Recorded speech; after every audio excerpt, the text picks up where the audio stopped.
आप सभी ठीक होंगे। आज के इस वीडियो में बात करेंगे डाक विभाग जीडीएस के बारे में। अगर आप डाक विभाग जीडीएस में नौकरी करना चाहते हैं, आवेदन करना चाहते हैं, तो अभी अभी जीडीएस के तरफ से शेड्यूल नोटिस को जारी कर दिया गया है। यानी कि इस साल 2026 में 23,000 प्लस पदों पे भर्ती निकल चुका है।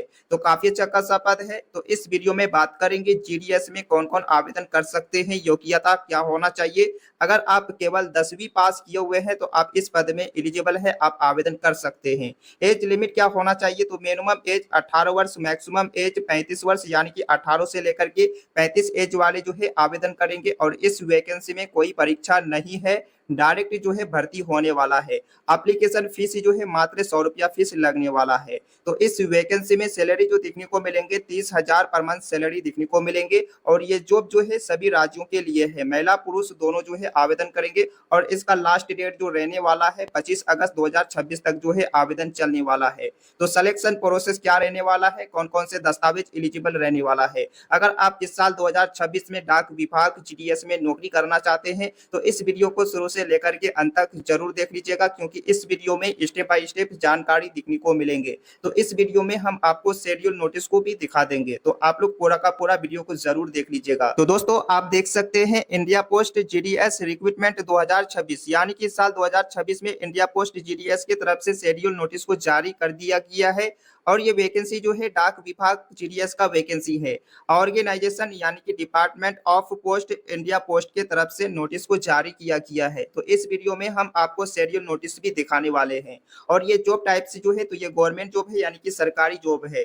तो इस वैकेंसी में कौन कौन से पद है, तो पद का नाम जो है बीपीएम का पद है। तो बीपीएम का फुल फॉर्म जो होता है ब्रांच पोस्ट मास्टर होता है। उसके बाद यहाँ पे सैलरी जो देखने को मिलेंगे लगभग 12,000 से लेकर के 29,000 पर मंथ सैलरी देखने को मिलेंगे। उसके बाद आपको यहाँ पे दूसरा पद देखने को मिलेंगे एबीपीएम डाक सेवक, तो ये पद है। और एबीपीएम का फुल फॉर्म होता है असिस्टेंट ब्रांच पोस्ट मास्टर होता है। तो ये सारा पद है। और इसमें सैलरी जो देखने को मिलेंगे 10,000 से लेकर के 24,000 पर मंथ सैलरी देखने को मिलेंगे। अगर आप इस पद में आवेदन करेंगे तो आपका क्वालिफिकेशन होना चाहिए। अगर आप केवल 10वीं पास किए हैं तो आप लोग इस पद में आवेदन करेंगे। एज लिमिट क्या होना चाहिए, तो मिनिमम एज 18 वर्ष, मैक्सिमम 45 वर्ष, यानी कि 18 से लेकर के 45 एज वाले जो है इस वैकेंसी में आवेदन करेंगे। गवर्नमेंट के अनुसार जनरल ओबीसी को इसमें 3 साल का भी छूट मिलते हैं, एससी पीडब्ल्यूडी को 5 साल का छूट मिलते हैं।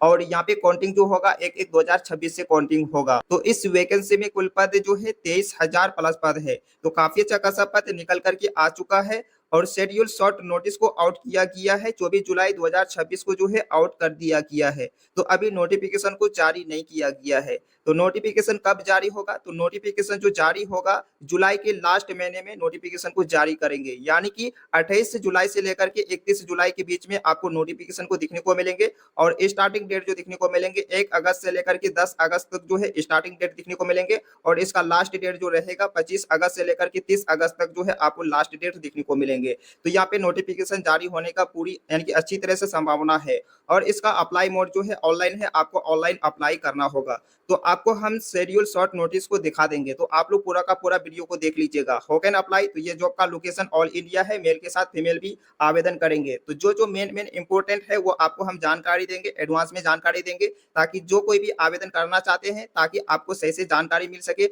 और आप लोग जो है दस्तावेज को अच्छी तरह से तैयारी कर सके। तो आप लोगों को हम यहाँ पे इंफॉर्मेशन देने वाले हैं, जैसे कि आप लोग अगर अप्लाई करेंगे तो अगर आप लोग 10वीं में आपका परसेंटेज अधिक या कम, जैसे कि 10वीं आप लोग पास किए हुए हैं तो यहाँ पे कट ऑफ जाने वाला है। तो आप लोग का अगर यहाँ पे कम परसेंटेज है, मान लेते हैं 80% है, और आप लोग अप्लाई क्या करते हैं, जैसे कि उत्तर प्रदेश में वैकेंसी निकला है और आप लोग यहाँ पे छोड़ करके आप लोग करना चाहते हैं दूसरा लोकेशन पे करना चाहते हैं क्योंकि आपका परसेंटेज कम है, तो और आप लोग अप्लाई करेंगे तो आप लोग अप्लाई तो कर लेंगे, आपको ये मालूम नहीं कि उस लोकेशन पे कौन सा भाषा है, तो ये आपको जानकारी होना जरूरी है। तो आप लोग यहाँ पे जानकारी ले सकते हैं, जैसे कि आप लोग उत्तर प्रदेश से हैं तो उत्तर प्रदेश में कौन सा लैंग्वेज है, हिंदी लैंग्वेज है। उत्तराखंड में अगर आवेदन करेंगे तो उत्तराखंड में हिंदी लैंग्वेज है। उसके बाद अगर आप लोग बिहार में आवेदन करेंगे तो बिहार में भी हिंदी लैंग्वेज है। तो आप लोग लैंग्वेज को देख करके आवेदन कीजिएगा। अगर आप लोग मतलब लैंग्वेज को देख करके आवेदन नहीं करेंगे तो आपका फॉर्म जो है डायरेक्ट रिजेक्ट कर देंगे। जैसे कि आपका यहाँ पे सवाल जो पूछे जाएंगे हिंदी से,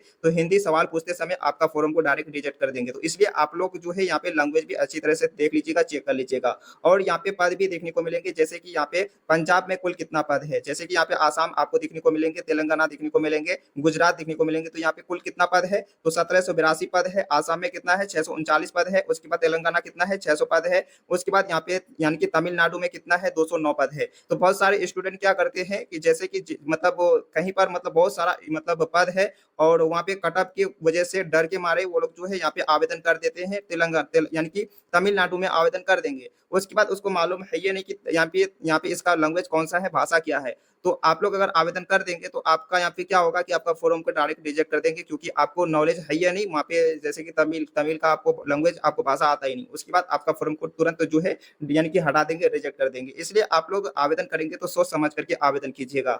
बाकी इसमें आवेदन फीस जो है मात्र 100 रुपया है। किसके लिए? जो जनरल ओबीसी कैंडिडेट से आते हैं तो इसमें 100 रुपया फीस लगेगा, और फीमेल कैंडिडेट और SC ST PWD कैंडिडेट से आते हैं तो उसको यहाँ पे फीस नहीं लगने वाला है। और यहाँ पे पेमेंट मोड जो रहेगा ऑनलाइन रहेगा। जैसे आप लोग ऑनलाइन अप्लाई करेंगे तो आपको पे भी ऑनलाइन करना होगा, और इसमें सुविधा रहेगा net banking, credit card, UPI net banking रहने वाला है। और सिलेक्शन प्रोसेस जो रहने वाला है, तो सिलेक्शन प्रोसेस जो है यहाँ पे कोई एग्जाम नहीं है। एग्जाम अगर नहीं होगा तो सिलेक्शन कैसे होगा, ये आप लोगों के मन में सवाल होगा, क्योंकि जो नया स्टूडेंट है उसको मालूम नहीं है, जो पुराना स्टूडेंट है तो उसको मालूम होगा ही होगा। तो जैसे कि यहाँ पे बताया गया कि अगर आप लोग 10वीं पास किए हुए हैं तो 10वीं का अंक को जोड़ के उसके बाद फाइनल मेरिट लिस्ट जारी करेंगे। तो यहाँ पे कट ऑफ जो है हाई लेवल का जाता है। आप लोग को मालूम है जैसे कि 10वीं में आपका अगर परसेंटेज लगभग 90 प्लस आपका है तभी जो है आप लोगों का सिलेक्शन हो पाएगा। और जो SC ST कैंडिडेट से हैं उसका 80% है तो आवेदन कर पाएंगे और उसका सिलेक्शन हो जाएगा, यानी कि सिलेक्शन होने का संभावना रहेगा। बाकी बहुत सारे स्टूडेंट क्या करते हैं, आपको हम पहले ही इंफॉर्मेशन दे चुके हैं कि आप लोग उत्तर प्रदेश से हैं, उसके बाद आप लोग क्या करते हैं, बिहार में अप्लाई कर देते हैं। तो बिहार में अप्लाई करते हैं तो आपका कम कट ऑफ है, इसी यानी कि मतलब परसेंटेज 10 में कम है, और आप लोग जाकर के बिहार में आवेदन कर देंगे। उसके बाद आप लोग का वहाँ पे सिलेक्शन तो हो जाएगा, मगर आप अगर हिंदी लैंग्वेज आपको नहीं आता है उसके बाद लैंग्वेज के समय आपको आपका फ्रेम को जो है डायरेक्ट रिजेक्ट कर देंगे। तो इसलिए आप लोग आवेदन करने से पहले ये चीज आप लोग जरूर चेक कर लीजिएगा। जैसे मतलब यहाँ पे बताया गया कि इसमें डॉक्यूमेंट्स वेरिफिकेशन भी होगा, उसके बाद मेडिकल टेस्ट भी होगा, यानी कि आपका फिटनेस पूरा शरीर को का चेक करेंगे, चेकअप करेंगे। तो ये रहने वाला है। तो अगर आप लोग इस पद में आवेदन करते हैं तो डॉक्यूमेंट्स वेरिफिकेशन के लिए भी दस्तावेज होना चाहिए। अगर दस्तावेज में थोड़ा सा भी कहीं पर डिफरेंट हो जाएगा तो डायरेक्ट फॉर्म को रिजेक्ट कर देंगे। तो आपको हम यहाँ पे पूरा यानी कि कन्फर्म डॉक्यूमेंट्स के बारे में नहीं बता रहे हैं, जो जो मतलब पिछले साल में मतलब यूज हुआ था वही डॉक्यूमेंट्स के बारे में इंफॉर्मेशन देंगे, क्योंकि अभी नोटिफिकेशन को जारी नहीं किया तो इसलिए नोटिफिकेशन में क्या कुछ चेंज रहने वाला है। नोटिफिकेशन निकल के आएगा तभी जो है आप लोगों को मतलब सही इन्फॉर्मेशन मिलेंगे। तो नोटिफिकेशन जारी होने का संभावना जुलाई महीने में 28 जुलाई, 29 जुलाई, 30 जुलाई, 31 जुलाई तक जो है आपको नोटिफिकेशन को देखने को मिलेंगे।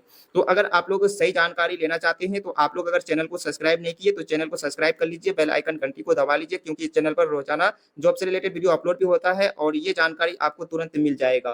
तो यहाँ पे दस्तावेज जो रहने वाला है 10वीं का यानी कि मूल मार्कशीट बोला जाता है, 10वीं का मूल मार्कशीट, उसके बाद 10वीं का प्रमाण यानी कि पास पास किए हुए तो उसका प्रमाण पत्र होता है। तो ये डॉक्यूमेंट्स होना चाहिए। उसके बाद आपके पास Aadhaar card, voter ID, driving licence, अगर ये डॉक्यूमेंट्स यानी कि तीनों में से और एक और भी है जैसे कि पैन कार्ड है, तो ये डॉक्यूमेंट्स चारों में से आपके पास एक डॉक्यूमेंट्स होना चाहिए जो 10 का मार्कशीट में नाम है। उसके बाद जाति प्रमाण पत्र, आप किस जाति से हैं, अगर आप लोग इस जाति से हैं तो आपके पास ये प्रूफ होना चाहिए। उसके बाद होना चाहिए 2-4 पासपोर्ट साइज फोटो भी होना चाहिए।